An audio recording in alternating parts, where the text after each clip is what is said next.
Bueno, vamos a continuar ahora con el video de la lección 4 del tema uno. También debe salir cortico para que mañana tengamos las lecciones 5 y 6. Voy a poner en pantalla el material. Es tema uno, lección 4. Allí lo tiene. Entonces vamos a comenzar a hablar sobre el cálculo de probabilidades en espacios muestrales finitos. Pudiera parecer, ¿verdad?, que la teoría del cálculo de probabilidades están absorbidas o dedicadas casi exclusivamente al supuesto de X probabilidad. No es así.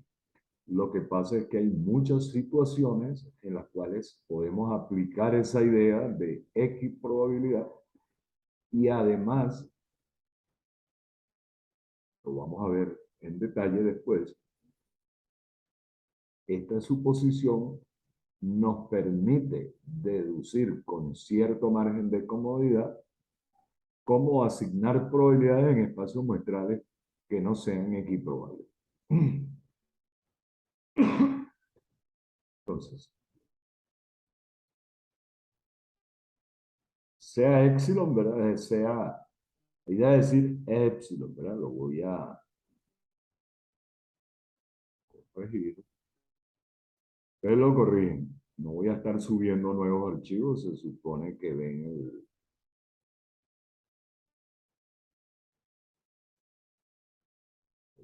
Saben que hice una corrección, ¿verdad? Ahí debe decir epsilon.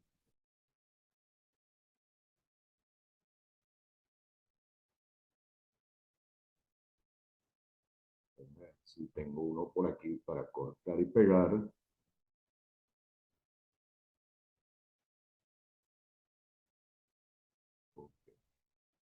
Parece que estoy compartiendo pantalla.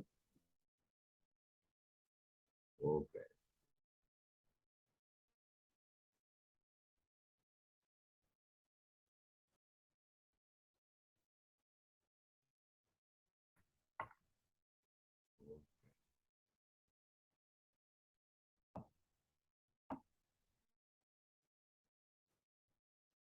Y debe decir es epsilon. Letras griegas. Ok, está corregido. En el aula yo cambio el archivo. Por una sola corrección no vamos a publicar otra versión. Bueno, entonces tenemos que, bajo consideración, un experimento aleatorio que tiene un número finito de posibles resultados, vamos a llamar K a ese número, y esos K posibles resultados los denominamos E sub 1, E sub 2, hasta E sub K.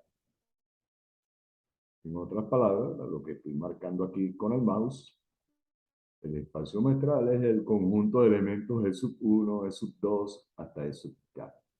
Déjenme subir un poco el zoom, ¿verdad?, para que sea más cómodo para ustedes. Vamos a ponerlo en 110%.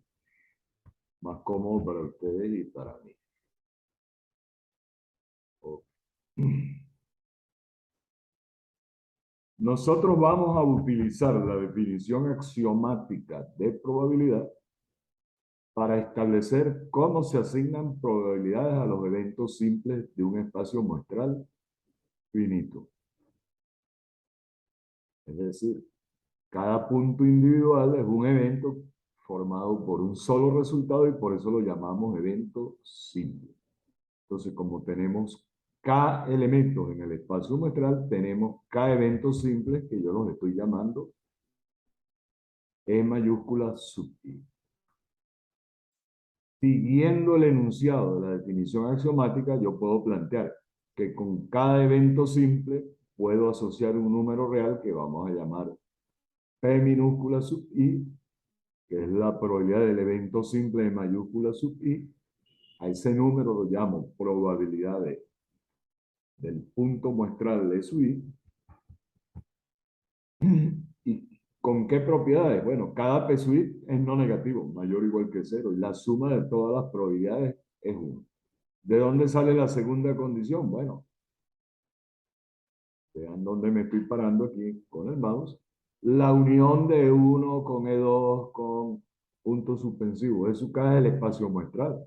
Es decir, esos K puntos individuales son disjuntos por pareja y entonces la probabilidad de esa unión es la suma de las probabilidades y eso tiene que dar. Ahora, supongamos que A no es un evento simple, sino un evento que tiene dos o más elementos del espacio muestral. Ahí está muy fácil, ¿verdad? Supongamos que el espacio muestral tiene 5 elementos y el evento A está formado por los elementos 1, 3 y 5. Bueno, haciendo uso del axioma 3, la probabilidad del evento A es la unión de 3 eventos simples que son disjuntos por parejas y entonces la probabilidad de A es la suma de las probabilidades. Entonces, si el evento A, en este caso, tiene 3 elementos, su probabilidad es la suma de las probabilidades de esos 3 elementos. Eso se puede generalizar muy fácilmente. Si el evento contiene R elementos, entonces la probabilidad de A será la suma de las probabilidades de esos R elementos. Eso es lo que está en esta ecuación.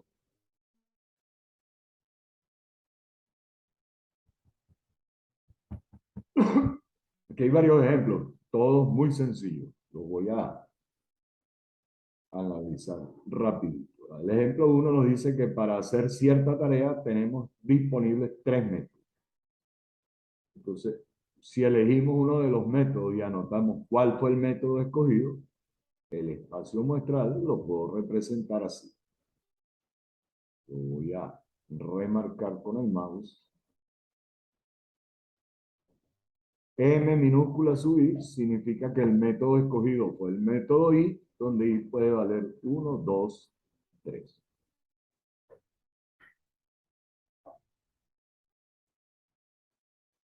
¿Ok? Hay 3 elementos en el espacio muestra. Supongamos que el encargado de escoger el método es un supervisor y que de acuerdo a los registros históricos que él lleva, los métodos 1 y 3 se eligen la misma proporción de veces y que esa proporción es el doble de las veces que se usa el método 2. Si yo traslado eso a una expresión matemática, eso significa que la probabilidad de elegir el método 1 es la misma que la de elegir el método 3 y ambas son el doble de la probabilidad de elegir el método 2. Como las P sub I, las probabilidades de los puntos, se supone que P1 es la probabilidad del evento, se escoge el método 1. P2 es la probabilidad de escoger el método 2 y así sucesivamente. Como la suma de esas 3 probabilidades debe valer 1, si combino esta expresión de aquí, ¿verdad? P1 más P2 más P3 será 2 veces P2 más P2 más 2P2, 5P2 igual a 1 y de ahí rápidamente tenemos que P2 vale un quinto. Entonces, como estamos usando como premisa que P1 y P3 son el doble de P2, bueno, P1 y P3 valen 2 quintos.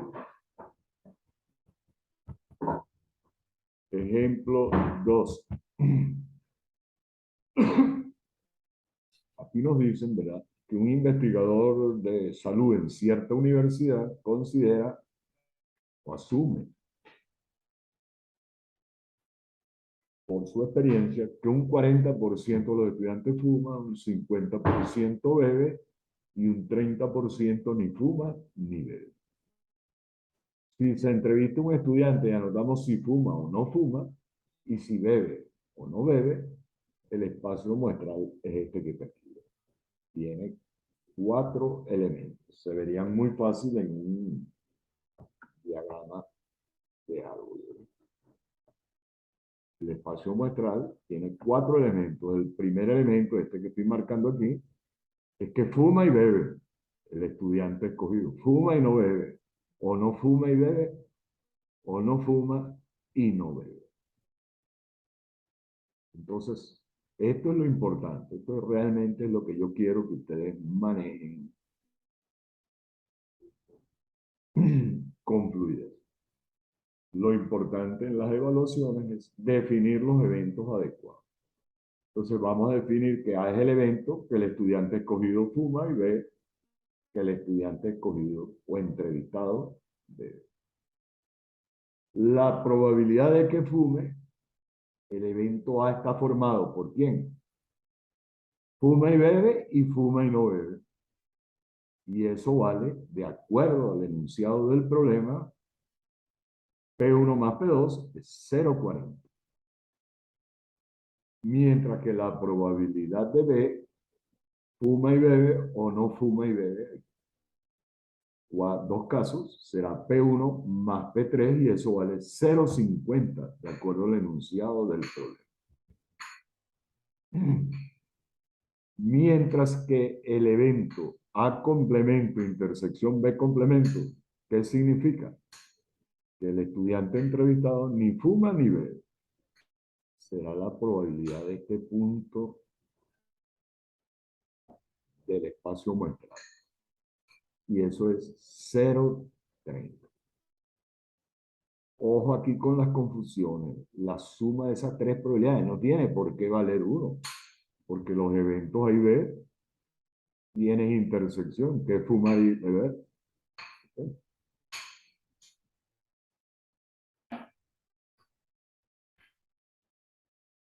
Entonces, sustituimos P4 igual 0,30 en la condición que deben satisfacer las P sub I.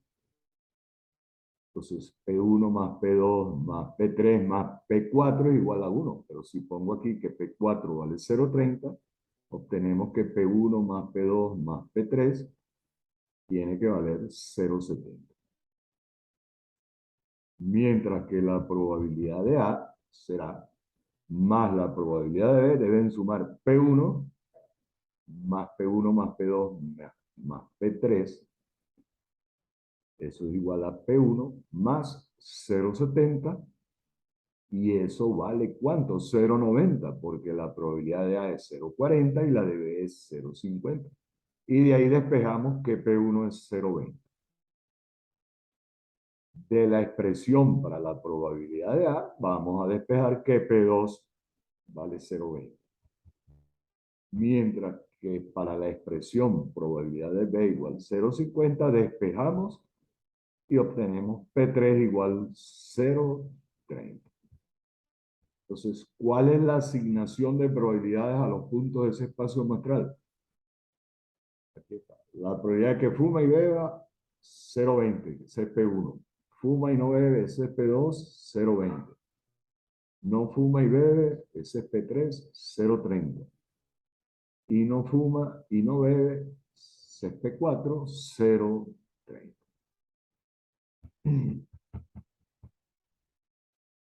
Ok. Ahora vamos a ver la idea básica de esta lección, que es la de equiprobabilidad o simetría. Usualmente es válido asumir, al trabajar con espacios muestrales finitos, una condición que llamamos simetría o equiprobabilidad, la cual consiste en asumir que todos los puntos del espacio muestral tienen igual oportunidad de ocurrir. En lenguaje probabilístico decimos que son equiprobables. Entonces, si un espacio muestral tiene K elementos simétricos o equiprobables, la probabilidad de cada punto individual es 1 entre K. Cada punto tiene un chance en K, una oportunidad en K de ocurrir. Mientras que si A contiene R puntos, entonces la probabilidad del evento A será sumar R veces el factor 1 entre K. Entonces la probabilidad de A será R entre K. Déjenme hacer un pequeño, no una corrección.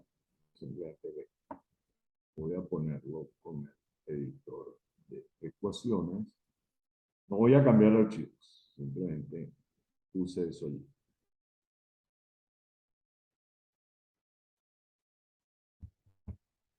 Entonces, cuando en un espacio muestral finito se asume, se supone que sobre una base lógica, que los puntos del espacio muestral son X probables, la probabilidad de A será el número de puntos que contiene el evento A entre el número de puntos totales, R entre K. Y de ahí sale esta, podemos llamarlo una definición. La probabilidad de un evento A, en el caso de espacios muestrales finitos X probables, será el número de casos que puede ocurrir A entre el número total de casos, que en la literatura muchas veces se escribe como número de casos favorables al evento A entre el número total de casos. Yo prefiero siempre hablar del número de elementos que tiene el conjunto A entre el número total de puntos del espacio muestral. Ese comentario que está allí es importante. No es algo arbitrario. Asumir equiprobabilidad. Tiene que haber una base lógica detrás de ese supuesto.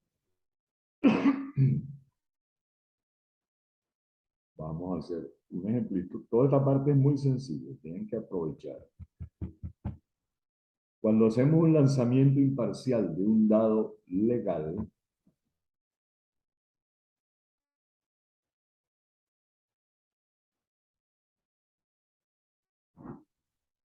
y vamos a registrar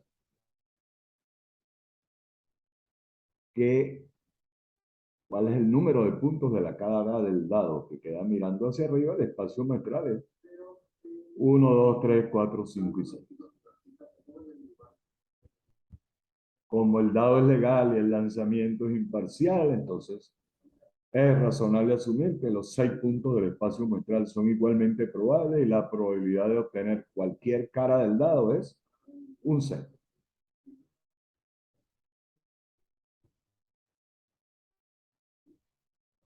Ahora, si yo defino el evento A, al lanzar el dado obtenemos un número mayor que 4. Ese evento A está formado por el 5 y el 6. Entonces, la probabilidad de A es la probabilidad de obtener el 5, un sexto, más la probabilidad de obtener el 6, un sexto, que es un tercio. O simplemente, como el evento A tiene dos casos de 6, la probabilidad será un tercio. Ejemplo 2. Oído el tambor con este. Supóngase que tenemos los números enteros 1, 2 y 3 y que los voy a escribir en un orden aleatorio. Ello significa que todos los posibles ordenamientos de los números van a tener igual oportunidad de ocurrir. ¿Cómo se hace eso físicamente? Se puede simular en un computador, hay programas para eso. Pero yo pudiera escribir 3 papelitos, hago 3 bolitas de papel, una le pongo el número 1, otra el 2, el 3, meto los 3 papelitos en una bolsa, agito bien la bolsa, saco uno y lo anoto, saco otro y lo anoto, y saco otro y lo anoto. Esa es una forma analógica de ordenar al azar los 3 números 1, 2 y 3. El espacio muestral será ese que está allí. Hay 6 elementos en el espacio muestral. ¿Qué significa, por ejemplo, 3, 1, 2? Bueno, el número 3 lo elegí para el primer puesto del arreglo ordenado, luego el número 1 y luego el número 2.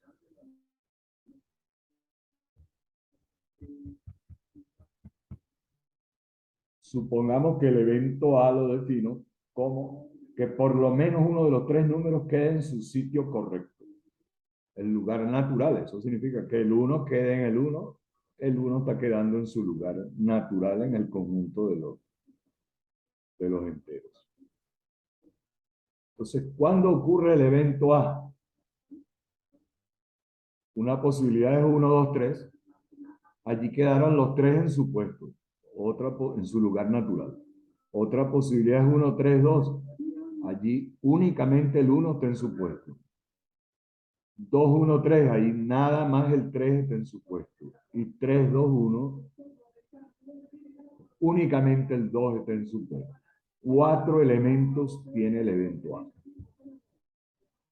Entonces, como el evento A tiene 4 elementos, de 6 que son igualmente probables, su probabilidad será 4 entre 6, 2 tercios. Hagan ustedes el mismo ejemplo con los números 1, 2, 3 y 4. Otro comentario importantísimo. Los tres, fíjense que en el evento A, ¿qué significa que por lo menos uno de los números quede en su sitio natural? Bueno, que los tres queden en su sitio o que uno quede en su sitio, uno solo. Dos no puede ser. ¿Por qué? Porque si, por ejemplo, el uno me queda en el primer lugar y el 2 en su lugar, obligatoriamente el otro puesto lo ocupa el 3 y los tres quedan en su sitio natural. Igual, si el 2 y el 3 están en su puesto, es porque el uno estaba en su puesto. En otras palabras, dos nada más de los tres números en su lugar natural no puede ocurrir, porque si eso ocurre, necesariamente ocurre que los tres están en su sitio. Vamos a seguir. El ejemplo 4. El famoso problema de los cumpleaños. Este problema forma parte de una categoría que llamamos cálculo de coincidencias. Si yo tengo n personas en una reunión, la probabilidad es que por lo menos dos de ellas tengan la misma fecha de cumpleaños, el día y el mes, no el año. Supongamos que las n es 2, que hay dos personas. Entonces yo defino el evento A, las dos personas tienen la misma fecha de cumpleaños. Y A complemento significa que las dos personas tienen diferentes fechas de cumpleaños. Si yo llamo 1 y 2 a las dos personas, bueno, si a la persona 1 yo anoto cuál es su fecha de cumpleaños, puede ser cualquiera de los 365 días del año. Estoy trabajando con años de 365 días. Dice, o sea, no estoy incluyendo años bisiestos. Y una vez que yo he anotado la fecha de cumpleaños de la persona 1, anoto lo de la persona 2, y esa también hay 365 posibles fechas. Entonces, con las 365 posibilidades para la persona 1, puedo asociar cualquiera de las 365 posibilidades para la persona 2. Eso es equivalente. Si yo pusiera en el eje X una colección de puntos, 1, 2, puntos suspensivos hasta 365, y en el eje Y otra colección de puntos de 1 hasta 365, y trazo una malla, una grilla, esa grilla, ¿cuántos elementos tiene? Tiene 365 por 365 celdas que van a representar los pares de fechas de cumpleaños. Eso es lo mismo que si yo tengo el conjunto de los enteros del 1 al 365, el producto cartesiano de ese conjunto por ese conjunto tiene ¿cuántos elementos? 365 al cuadrado. Entonces tenemos 365 al cuadrado posibles pares de fechas de cumpleaños para las dos personas. Pero ¿de cuántas maneras puede ocurrir que las dos personas tengan diferentes fechas de cumpleaños? Bueno, razonable, es decir, Ahora me interesa el evento a complemento. Siempre es más fácil en este tipo de problemas trabajar con el complemento. Entonces, la persona uno, su fecha de cumpleaños es cualquiera de los 365 días del año. Mientras que para la persona 2 hay 364 posibilidades de que esa persona tenga una fecha de cumpleaños distinta. Entonces, en la malla o producto cartesiano que yo les dije, solamente tendríamos que eliminar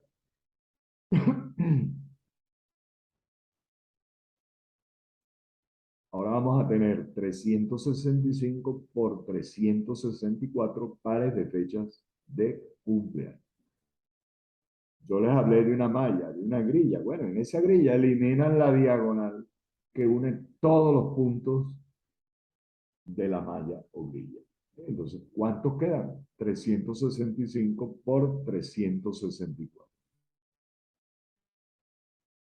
Ahora, aquí hay un errorcito, ¿verdad? No, yo voy a cambiar los archivos, pero esto lo hacen ustedes.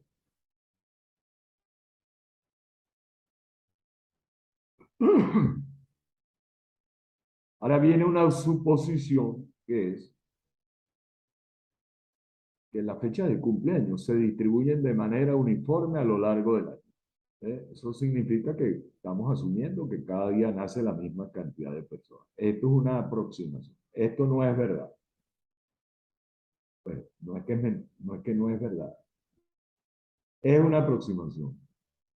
Se puede demostrar que la mayoría de los nacimientos, o sea, que en todos los meses no hay el mismo número de nacimientos. Usualmente la mayoría de los nacimientos están a finales de año o a mediados de año. Los dejo a ustedes con el trabajito de investigar esto que estoy diciendo.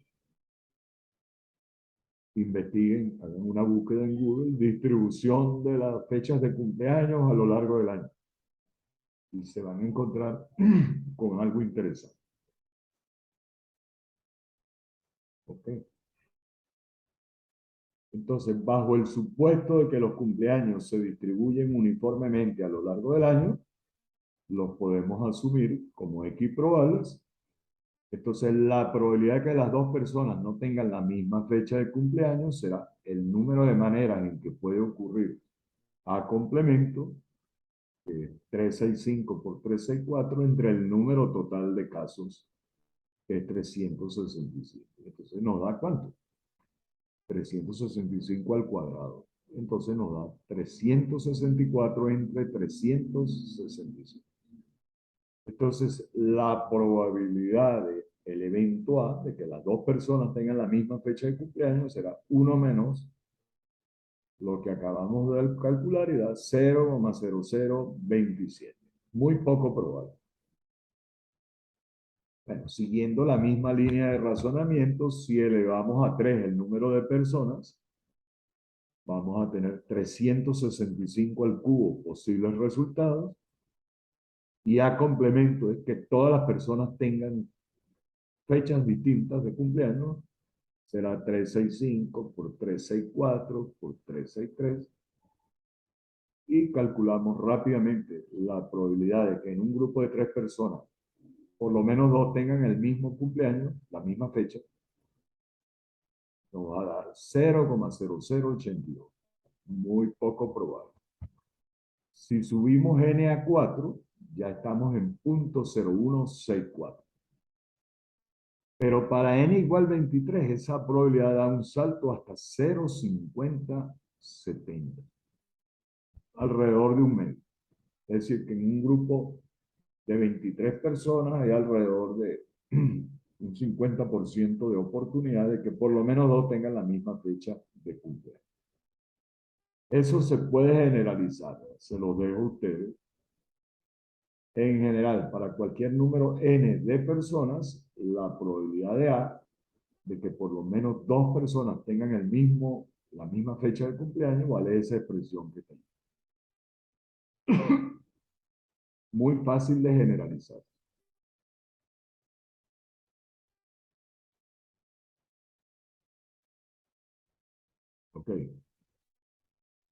¿Qué hice yo aquí? Donde estoy parado en el numerador, lo que tengo que hacer es multiplicar por 365 menos n, en paréntesis factorial, y entonces arriba me queda 365 factorial. Para que no se altere el resultado, abajo también tengo que dividir por lo mismo. Y de ahí es donde sale. Multiplicando y dividiendo por esta expresión, por 365 menos n factorial, se obtiene el resultado. Bueno, yo se los calculé para n desde 10 hasta 60. Fíjense que con 45 personas la probabilidad de que encontremos por lo menos dos con el mismo cumpleaños es 94%, un poquito más. Y esa probabilidad se acerca muy rápidamente a 1 de n igual 55 en adelante. Fíjense que para n igual 65 esa probabilidad vale 99,77%. Bueno, fíjense bien, estos dos últimos ejercicios, el de ordenar números al azar y el de los cumpleaños, estudienlo. Cualquier duda me la mandan que yo les respondo. Pueden preguntar por el tablón, por WhatsApp o por mensaje de texto. Bueno, entonces mañana vamos a tener las lecciones, los videos de las lecciones 5 y 6. Esta noche, un poquito tarde, les mando, ya les mencioné que el plan de trabajo del curso va a ser tema por tema. Les voy a mandar el plan de actividades del tema 1, incluyendo cómo vamos a hacer la evaluación. Esta semana vamos a tener, en el tema 1 vamos a tener 2 evaluaciones, una de ellas esta semana. Esperen al final de la noche el material. Yo les aviso por WhatsApp.